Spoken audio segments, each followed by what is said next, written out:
वडोदरा शहर का युवा धन जो है वो धीरे धीरे नशे की लत की ओर आगे बढ़ता हुआ नजर आ रहा है, क्योंकि वडोदरा शहर से कई ऐसे नज़ारे सामने आ रहे हैं जो इस बात का साफ सबूत दे रहे हैं। वडोदरा शहर का वार्ड नंबर 4 खोडियार नगर इलाका रामदेव नगर 6 में, जहां पर नंदघर मौजूद है। वैसे तो यहां पर बच्चों की पढ़ाई होनी चाहिए, मासूम बच्चों की पढ़ाई होनी चाहिए, लेकिन नंदघर के आसपास का ये नज़ारा देखिए, जहां पर चारों ओर शराब की बोतलें पड़ी हुई है। तब ये पूरा मामला वडोदरा शहर यूथ कांग्रेस प्रमुख पवन गुप्ता की ओर से उजागर किया गया है और उनकी ओर से इस मामले में सही जांच की मांग भी साझा की गई है। इस मामले में वडोदरा शहर यूथ कांग्रेस प्रमुख पवन गुप्ता का ये कहना है कि कुछ दिनों पहले जब राज्य के शिक्षा मंत्री रीवाबा जाडेजा वडोदरा शहर की मुलाकात पर थे, तब वडोदरा के सत्ताधीशों की ओर से उन्हें खुश करने के लिए पहले से ही तैयार की हुई स्कूल दिखाई गई थी। लेकिन सत्य तो ये है जो यहाँ पर इन वीडियो में नजर आ रहा है।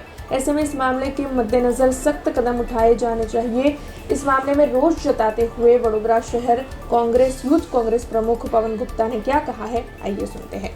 समग्र राज्यના અંદર નાના નાના ભૂલકાઓના સારા ભવિષ્ય માટે ઠેર ઠેર નંદઘર પ્રજાના પૈસે બનાવી રહ્યું છે, પરંતુ મોટો સવાલ એ છે કે નંદઘર બનાવ્યા પછી શું એ નંદઘરનો યોગ્ય ઉપયોગ થઈ રહ્યો છે કે કેમ, એ જોવાની જવાબદારી પણ સરકારની હોય છે।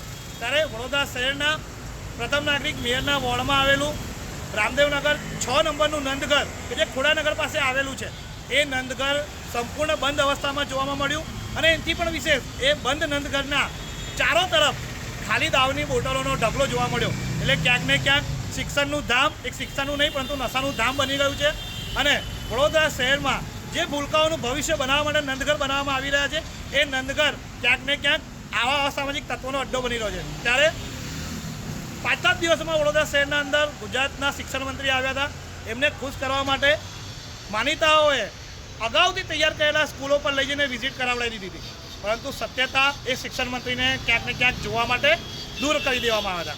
ત્યારે પાલિકા દ્વારા બી અને શિક્ષણ મંત્રી પાસે બી અમારી એક જ માંગ છે કે પ્રજાના પૈસે બનેલા આવા નંદઘરોને સુવ્યવસ્થિત રીતે ચાલુ કરી દેવામાં આવે અને બંધ નંદઘરો કે જે અસામાજિક તત્વોનો અડ્ડો બની ગયો છે, ત્યાં પોલીસ દ્વારા સઘન ચેકિંગ કરીને અને ભૂલકાઓના ભવિષ્યને અંધકારમાં નાખતા રોકવામાં આવે।